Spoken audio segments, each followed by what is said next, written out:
اللہ تبارک و تعالی فی القرآن المجید والفرقان الحمید حامیم والکتاب المبین انا انزلناہ فی لیلۃ مبارکہ انا کنا منذرین صدق اللہ العظیم صدق رسولہ النبی الکریم وذالک من الشاہدین والشاکرین۔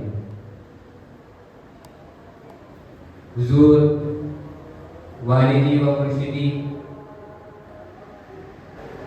عزیز ملت پیر طریقت رہبر شریف الحاج حضرت خواجہ صوفی شاہ محمد زبیر چشتی عبداللہ قبلہ مدظل عالی، برادر مولانا صوفی دوست محمد چشتی عبداللہ، پس پردہ خواتین مریدین متقدین وابستگان سلسلے عالیہ، طلبہ اور حاضرین مجلس، السلام علیکم ورحمۃ اللہ وبرکاتہ۔ حامیم والکتاب المبین، اللہ رب العزت قسم کھاتا ہے اپنی مبارک کتاب کی اور فرماتا ہے کہ انا انزلناہ فی لیلۃ مبارکہ، کہ ہم نے تمہارے لیے چند راتیں مخصوص کی ہے مبارک کی۔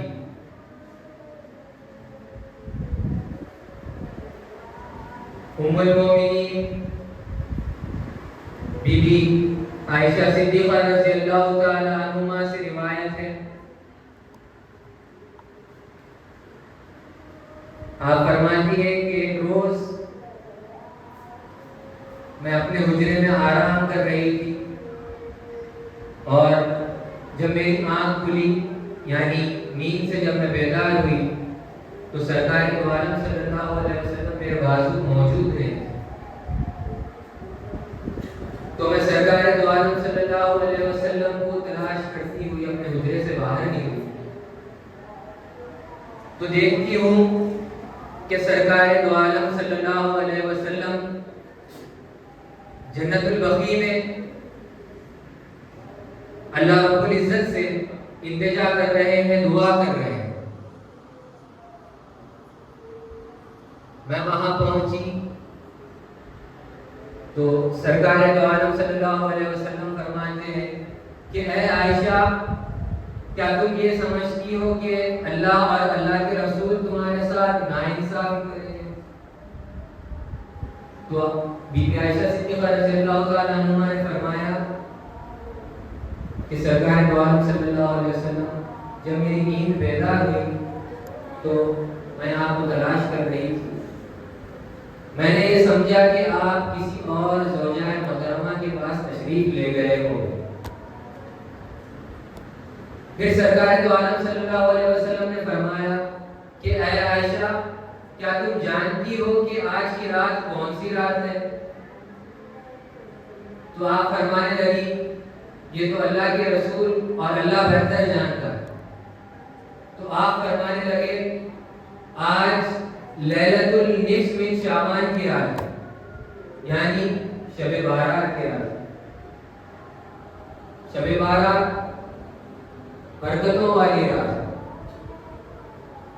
سرکار دو عالم صلی اللہ علیہ وسلم فرماتے ہیں کہ اللہ رب العزت اس رات بنو کلب کی بکریوں کے بالوں کے برابر اپنے بندوں کی مغفرت کرتا ہے، انہیں جہنم سے رہائی ملتی۔ سرکار دو عالم صلی اللہ علیہ وسلم فرماتے ہیں کہ اس رات غروب آفتاب سے لے کر طلوع آفتاب تک، یعنی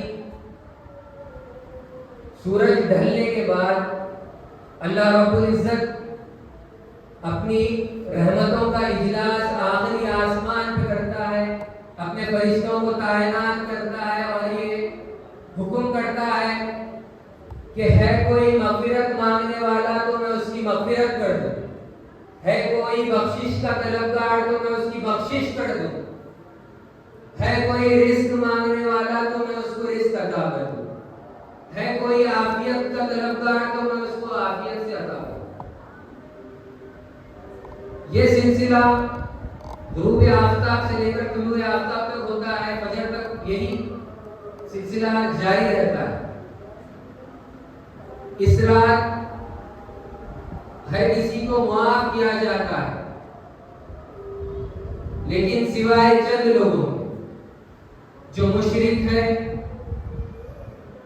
جو شراب نوش فرماتے ہیں اور جو بغض رکھتے ہیں، کینہ رکھتے ہیں، کسی کے بارے میں دل میں بغض رکھتے ہیں، تو ان کو اس رات بھی معافی نہیں ملتی اور آنے والی رات یعنی شب قدر کو بھی ان کو معافی نہیں ملتی.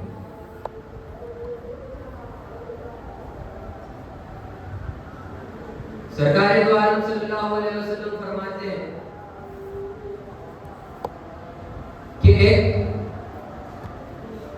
شخص صبح سے لے کر ظہر تک مزدوری کرتا ہے تو اسے ایک خیرات ملتی ہے. دوسرا شخص ظہر سے لے کر عصر تک مزدوری کرتا ہے تو اسے ایک خیرات ملتی ہے. حالانکہ ظہر سے لے کر کے عصر کا وقت کم ہے. اور تیسرا شخص عصر سے لے کر مغرب تک مزدوری کرتا ہے تو اسے 2 خیرات ملتے. تو آپ نے اس کی مثال ایسی دی ہے کہ پہلا شخص جو ہے وہ یہودی ہے، دوسرا شخص جو ہے وہ نصارہ ہے، اور تیسرا شخص جو ہے وہ میرا امتی ہے. آپ نے فرمایا کہ اللہ رب العزت نے ہمیں یعنی کم عبادت میں زیادہ ثواب رکھا ہے، تو ہمیں اللہ رب العزت کی عبادت ذکر و اذکار کرنا چاہیے. اس روز نوافل ادا کرنی چاہیے، نوافل کی کثرت کرنی چاہیے. قرآن مجید کی آیت ہے ما یفعل اللہ بعذابکم، اللہ تمہیں عذاب دے کے کیا کرے گا؟ اس کی یہ چاہت ہی نہیں کہ تمہیں عذاب میں مبتلا کرے. اس کی چاہت تو یہ ہے کہ تم اس کی چوکھٹ پہ آؤ، اپنی جھولی پھیلاؤ اور اس سے رحمت طلب کرو، اس سے جو ہے مانگو، اور وہ تمہارے ماضی کے سارے گناہ معاف فرما کے انہیں نیکیوں میں تبدیل کر دیتا ہے، تمہیں اپنی رحمتوں سے سرفراز فرماتا ہے. وہ بندوں کی مغفرت کرنے پہ آمادہ ہے اور اس کی رحمتیں بہانہ تلاش کرتی ہے. معافی مانگنا، اس کے حضور اپنے دامن کو پھیلانا اللہ کو بہت پسند ہے. حدیث شریف میں آتا ہے کہ قیامت کے دن اللہ ایک شخص کو کہے گا کہ اپنا اعمال نامہ پڑھ، تو وہ شخص اپنا اعمال نامہ پڑھنا شروع کرے گا. تو اس میں چھوٹے چھوٹے گناہ بھی ہوں گے اور بڑے بڑے گناہ بھی ہوں گے. تو وہ اللہ رب العزت سے حیا کرتے ہوئے چھوٹے چھوٹے گناہ پڑھے گا اور بڑے بڑے گناہ چھوڑ دے گا. جب چھوٹے چھوٹے گناہ سارے پڑھ چکا ہوگا، جب ساری کتاب اپنے اعمال نامے کی پڑھ چکا ہوگا، تو اللہ رب العزت فرمائے گا کہ میں نے تمہارے سارے گناہ نیکیوں میں تبدیل کر دیے. تو وہ شخص کہے گا کہ اے اللہ، میں نے تو ابھی بڑے گناہ پڑھے ہی نہیں. تو اللہ رب العزت فرمائے گا کہ میں نے وہ بھی معاف کر دیے. تو اس رات ہمیں معافی کی طلب کرنی چاہیے اللہ رب العزت سے، کیونکہ کیا پتا کہ آنے والے روز ہم ہو یا نہ ہو.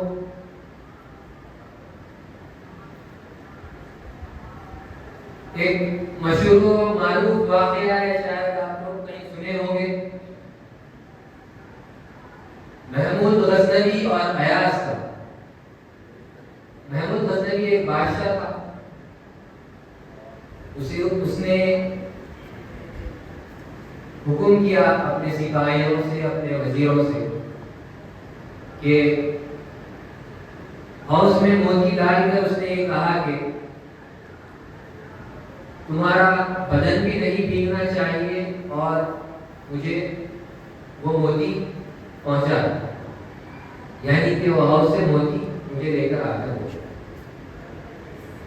تو لوگ حیران ہوئے، پریشان ہوئے کہ لباس بھی نہیں بھیگنا چاہیے اور موتی بھی برآمد کرنے۔ پھر جب ایاز کی باری آئی تو ایاز کو بھی وہی حکم ہوا کہ ہاؤس سے موتی نکالنا ہے اور تمہارا لباس اور تمہارا بدن نہیں بھیگنا چاہیے۔ تو فوراً ایاز نے جو ہے ہاؤس میں چھلانگ لگا دی، چھلانگ لگا کر موتی اپنے ہاتھ میں لے کر بادشاہ کے سامنے حاضر ہوا اور بادشاہ کو پیش کیے۔ تو بادشاہ یہ کہنے لگا غصے میں کہ اے ایاز، تمہارا تو بدن بھیگ چکا ہے، تمہارے لباس بھی بھیگ چکے۔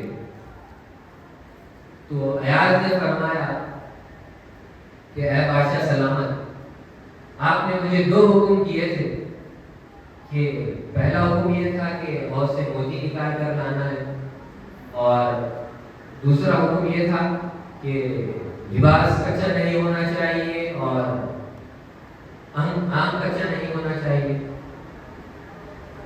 تو اس نے فرمایا کہ میں نے آپ کا پہلا حکم تو بجا لایا ہے اور دوسرے کی میں معافی طلب کرتا ہوں۔ تو یہ واقعہ اس لیے آپ کے سامنے بیان کرنا چاہتا ہوں کہ اللہ رب العزت ہمیں معاف کرنے والا ہے، بڑا رحم و کرم کرنے والا ہے، کیونکہ وہ 70 ماہوں کی محبت رکھتا ہے۔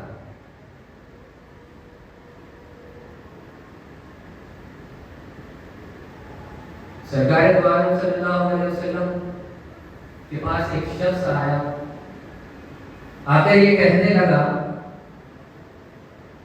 کہ میرے گناہ بہت ہے۔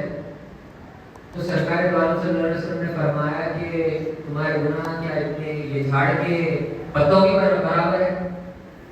تو اس نے کہا شاید اس سے بھی زیادہ ہوں گے۔ تو سرکار دو عالم صلی اللہ علیہ وسلم نے کہا پہاڑ کی طرف بتا کے کہ تمہارے گناہ اس پہاڑ کے مانند ہے کیا؟ تو اس نے فرمایا کہ شاید اس سے بھی زیادہ ہوں گے۔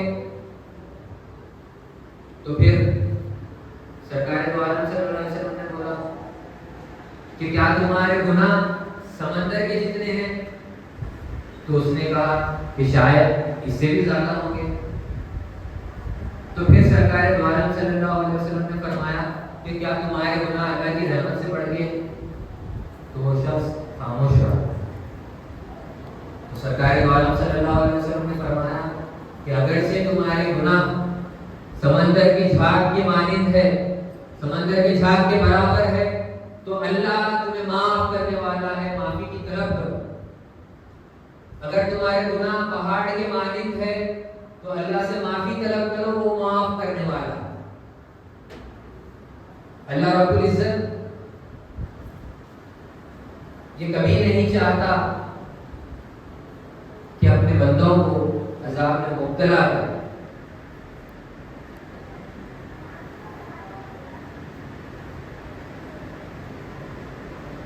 یہ واقعہ بیان کرنے سے میرا مقصد یہ تھا کہ اگر ہم سے جانے انجانے میں کچھ گناہ ہو چکے ہیں تو ہم یہ نہیں سوچنا چاہیے کہ میں تو گنہگار ہوں، لہذا بلکہ ہمیں اللہ رب العزت کے آگے ہاتھ پھیلانا ہے، اپنی جھولی پھیلانا ہے اور معافی طلب کرنا ہے۔ تو میں یہ دعا کرتا ہوں کہ اللہ رب العزت سرکار دو عالم صلی اللہ علیہ وسلم کے صدقے طفیل میں ہمارے تمام گناہوں کو معاف فرمائے، ہمیں درازی عمر عطا فرمائے، صحت کے ساتھ درازی عمر عطا فرمائے، ہمارے تمام صغیرہ کبیرہ گناہوں کو معاف فرمائے، ہمارے رزق میں برکت عطا فرمائے۔ وما علینا الا البلاغ المبین، وآخر دعوانا الحمد للہ رب العالمین۔